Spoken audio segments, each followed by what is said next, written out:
नमस्कार मंडळी, नवीन एका इंटरेस्टिंग व्हिडिओमध्ये सर्वांचं मनापासून स्वागत आहे। मित्र, महाराष्ट्रातील संजय गांधी निराधार अनुदान योजनेच्या लाभार्थ्यांसाठी दिव्यांग अनुदान योजना असेल, विधवा पेन्शन योजना लाभार्थी असेल, श्रावणबाल असेल, वृद्धपकाल असेल आणि संजय गांधी या सर्व लाभार्थ्यांसाठी ही व्हिडिओ अतिशय महत्त्वाचे। राज्य सरकारच्या माध्यमातून, प्रशासनाच्या माध्यमातून काल संध्याकाळी लाभार्थ्यांच्या खात्यामध्ये पैसे वाटप करण्यास सुरुवात केली आहे, परंतु महाराष्ट्रातील 80% लोकांना पैसे जमा झालेले नाहीत। शासन निर्णय सुद्धा राज्य सरकारच्या माध्यमातून जाहीर करण्यात आलेले नाहीत। शासन निर्णय जाहीर न करता डायरेक्ट हे पैसे लाभार्थ्यांच्या खात्यामध्ये वाटप झालेले आहेत। किती निधी मंजूर केलेला आहे, वाटप किती करायचं आहे, या संदर्भात राज्य सरकार किंवा प्रशासनाच्या माध्यमातून कोणत्याही प्रकारची माहिती किंवा अपडेट दिलेली नाहीत।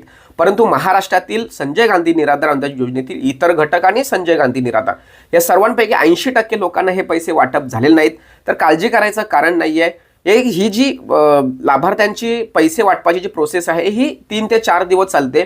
त्यामुळे आज सुद्धा अनेक लाभार्थ्यांच्या खात्यामध्ये पैसे येतील, ज्यांना आज नाही त्यांना उद्या येतील। हे डीबीटीचा प्रॉब्लेम असतो, सर्व्हरचा प्रॉब्लेम असतो म्हणून, किंवा टप्प्याटप्प्यामध्ये योजनानिहाय, तालुकानिहाय हे पैसे वाटपास सुरुवात केली जातात। त्यामुळे काळजी करायचं कारण नाहीये। तुम्हाला सुद्धा पैसे येतील। जे 80% लोक आहेत त्यांनी घाबरून जायचं कारण नाहीये, तुम्हाला सुद्धा पैसे येतील। परंतु या व्हिडिओच्या माध्यमातून मी तुम्हाला एक स्पष्टपणे सांगतोय की कोणाला पैसे येतील हे सांगता येणार नाही, लक्षात ठेवा। कारण माझ्याकडे अनेक असे स्क्रीनशॉट आहेत की सर मागच्या महिन्यामध्ये म्हणजे ऑक्टोबर महिन्यामध्ये 1500 रुपये आले, नोव्हेंबर महिन्यामध्ये आम्हाला 2500 रुपये आले आणि आत्ता आम्हाला या महिन्यामध्ये डिसेंबर महिन्याचे फक्त 1500 रुपये आलेले आहेत।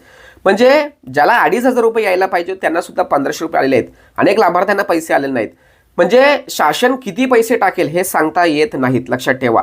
म्हणजे तुमच्या नशिबामध्ये या डिसेंबरचा हप्ता किती आहे हे तुमच्या नशिबात ठरवायला पाहिजे।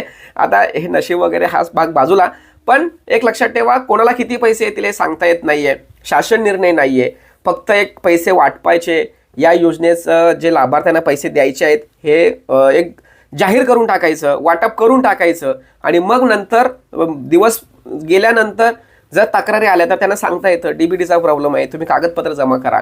माझ्या निराधार बांधवांनी वर्षभर तेच केलंय, हा कागद जमा कर, तो कागद जमा कर, हा प्रॉब्लेम आहे, तो प्रॉब्लेम आहे, वरून माहिती आलेली नाहीत, एकत्रित येतील, असंही तसंही ह्याच गोष्टी आपण ऐकत आलेलो आहे। आणि महाराष्ट्रामध्ये संजय गांधी निराधार अनुदान योजनेचे जे 12 महिने असतात त्या 12 महिन्यांपैकी 6 ते 7 महिने फक्त या योजनेचे पैसे लाभार्थ्यांच्या खात्यामध्ये आलेले आहेत। सरकार असं का वागतं, प्रशासन असं का वागतं, यांना जाब विचारला पाहिजे।